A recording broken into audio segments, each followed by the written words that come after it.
I've always known I'm gay, so I said, this might affect me someday. Carlos Carmona was 13 years old when he learned about HIV in 1983. He had no idea how big of an impact the disease would play in his life. For a very long time, I did stupid things, and here I am now, HIV positive for 29 years. Carlos was diagnosed with HIV when he was 20 years old in 1990. And then, of course, I thought my world came down. I thought I was going to die. He says he was diagnosed at a time when there was little hope, knowledge, or treatment for HIV. Back then, everyone was dying. Everyone that acquired HIV died for those first 10 years. He says the only option was taking high doses of AZT.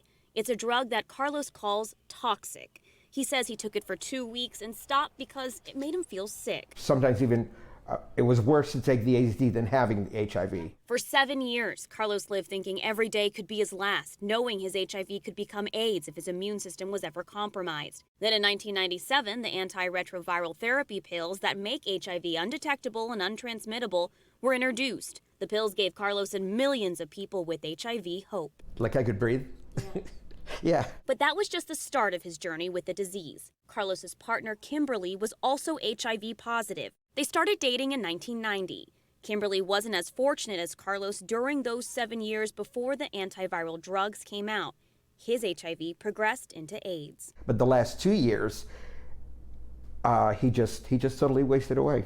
So, yeah, it was hard. It was hard. Carlos dedicated the last couple of years of Kimberly's life to taking care of him. He told me once that he didn't want to be alone when he died. Kimberly died in 1998. He sort of like looked at me, and I put my arm around him, and he passed away while he was in my arms. So it's one of the hardest, one of the most beautiful things that's ever happened to me. He died a year after the drugs came out, but by that time, his AIDS had already taken over his body. People don't quite understand what it is to lose a person like that when you yourself could die that way, because then I was left alone. It was then that Carlos knew he had to do something, rally and advocate for a cure for a disease that was so sharply embedded into his life.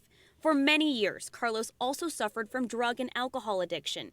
He said when he became completely clean, his HIV and AIDS advocacy became his lifeline. Now, this is really what I live for. He says it's still a daily struggle, dealing with the stigma of HIV. Try to get rid of stigma. There's a lot of stigma about HIV people, and we're just like you. We're just like you or any other person on this earth. Carlos has been part of the Ryan Wright Planning Council for several years now, where he sits on the board. It's a group that provides social and medical services for people who are HIV positive. What gives me happiness now is being able to do this, to speak about HIV and speak about stigma and inform people that if you're HIV positive, it is not a death sentence. You are not hated by God. There's a lot of misconceptions. He has also closely followed the progression toward a complete cure for HIV, something that currently does not exist. In 2007, a man in Berlin was cured of HIV after rounds of chemotherapy, radiation, and 2 bone marrow transplants. He was being treated for cancer, not HIV. In March, a medical journal reported that a second person was possibly cured of their HIV after receiving a type of stem cell transplant. The patient was also being treated for cancer. I asked Carlos, what would that day be like if a cure were to happen during his lifetime?